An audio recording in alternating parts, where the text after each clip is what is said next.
Hello বন্ধুরা, আমি মিঠুন। সবাইকে স্বাগত জানাই তোমাদের নিজস্ব প্ল্যাটফর্ম মিঠুন মুভি জাদুতে। গুরুজনদের জানাই আমার প্রণাম, ছোটদের জানাই আন্তরিক ভালোবাসা এবং শুভেচ্ছা। সঙ্গে থাকো, দেখতে থাকো মিঠুন মুভি জাদু। কেমন হলো দেবের খাদান মুভির রাজার রাজা সং? আজকে আমি আমার ব্যক্তিগত মতামত তোমাদের সঙ্গে শেয়ার করব। দেখো বন্ধুরা, এত বছর পরে দেবকে এই রকম ডান্স নাম্বারে দেখে আমি কিন্তু ব্যক্তিগতভাবে খুব খুশি হয়েছি। খাদানের যখন প্রথম টিজারটা এসেছিল তখন কিন্তু একটা ডার্কিশ টোন ব্যবহার করা হয়েছিল, কিন্তু এই গানের ক্ষেত্রে একটা কালারফুল টোন কিন্তু ব্যবহার করা হয়েছে এবং পুরো অপোজিট একটা কালার গ্রেডিং কিন্তু রাখা হয়েছে।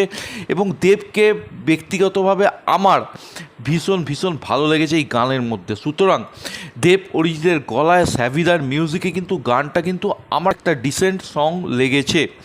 মেকার্সরা একটা পয়সা খরচা করেছে, গানটার কিন্তু একটা স্কেল আছে।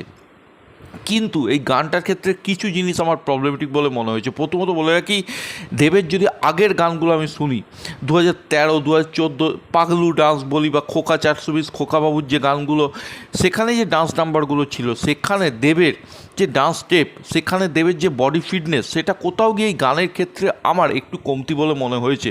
হতে পারে দেবের একটা বয়স বেড়ে গেছে এবং দেব এত বছর কমার্শিয়াল মানে এই ডান্স নাম্বারের থেকে দূরে ছিল, সেই জন্যে ল্যাক অফ প্র্যাকটিস একটা ব্যাপার কাজ করতে পারে। তবে এত বছর পর দেব যখন কমার্শিয়াল মুভিতে এইরকম ডান্স নাম্বার করছে, তখন আমি অ্যাজ এ দেব ফ্যান হিসেবে এক্সপেক্ট করেছিলাম একটা ভালো আইকনিক ডান্স স্টেপ দেখব। সেটা কোথাও গিয়ে এই গানের ক্ষেত্রে আমার প্রত্যাশা পূরণ করতে পারেনি। এছাড়া এই ধরনের গানে কি হয়, প্রচুর ব্যাকআপ ড্যান্সারের প্রয়োজন হয় এবং যে শটটা নেওয়া হয়, সেটা শটটা কিন্তু বিভিন্ন অ্যাঙ্গেল থেকে নেওয়া হয়। এই গানের ক্ষেত্রে সেটাও আমার একটা প্রবলেমেটিক বলে মনে হয়েছে।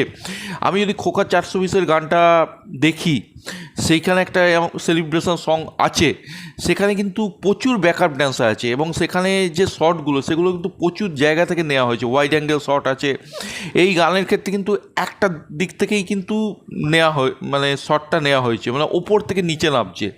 এখানে কিন্তু কোনো ওয়াইড অ্যাঙ্গেল শট নেই, কোনো লং শট নেই। সুতরাং এইটা আমার একটা প্রবলেমেটিক মনে হয়েছে। এবং যেহেতু বাংলা ছবির বাজেট অনেকটাই কমে গেছে, সেই জন্যে আমরা বুঝতে পারছি যে পেছনে ব্যাকআপ ড্যান্সারের যে কমিটা, সেটা কিন্তু স্পষ্ট বা চোখে পড়ছে। সুতরাং এই ফ্যাক্টরগুলো অবশ্যই, এখন বাংলা ছবির মার্কেট কমে গেছে এবং মেকার্সরা এখানে পয়সা খরচা করলে একটা লিমিটেড বাজেটের মধ্যে রেখেছে, কারণ রিকভারি একটা ফ্যাক্টর আছে।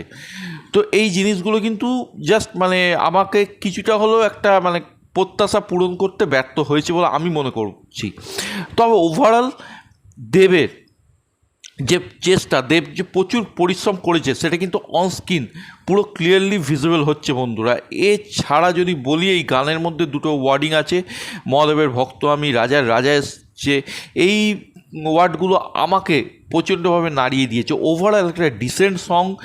দেবের যে আগের গানগুলো ছিল, আমি লাভ এক্সপ্রেসের যদি ধিতাং ধিতাং বলে গানটার কথা বলি, সেইটা কিন্তু আমার আরও বেশি ভালো লেগেছিল। সুতরাং আইকনিক না হলেও একটা ডিসেন্ট সং, একটা কমার্শিয়াল গান বহু বছর পরে দেবের মুভিতে, এবং দেবকে ডান্স নাম্বারে দেখতে পাচ্ছি, এটাই সবথেকে বড় পাওনা। সুতরাং সব রকম সমালোচনাকে দূরে সরিয়ে রেখে স্ট্যান্ড অ্যালোন সং হিসেবে যদি বিচার করি, আমি কিন্তু ঠিকঠাক মানে একটা খুশি হয়েছি দেবের যে এই রকম কামব্যাক, দেবের যে এই রকম ডান্স নাম্বারে ফিরে আসাটাকে দেখে। বড় খাদান মুভির বাকি সংগুলো জাস্ট ব্লাস্ট করবে, জাস্ট ধামাকেদার হবে।